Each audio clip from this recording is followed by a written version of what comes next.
As the Beijing 2022 Winter Olympics coincides with the Chinese Lunar New Year, handicraftsman Kong Yingqian painted Wuchang woodblock New Year paintings to express his best wishes.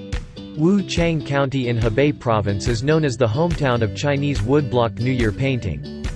以奥字为主图，然后里边有好多这个我们的参赛项目，这有5支和平鸽，就是象征着这个各地的这个运动健儿吧齐聚东方来参加赛事。画里我最喜欢滑雪和速滑，因为滑雪刺激需要技巧，然后还有很多花样动作。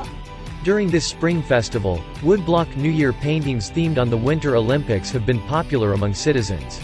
The New Year painting was also listed a National Intangible Cultural Heritage in 2006. 今年跟往年不是不一样吗？正好赶上咱们国家举办冬奥会，高着脚了，既有这个冬奥的气氛，又有这个过年的气氛，非常喜庆。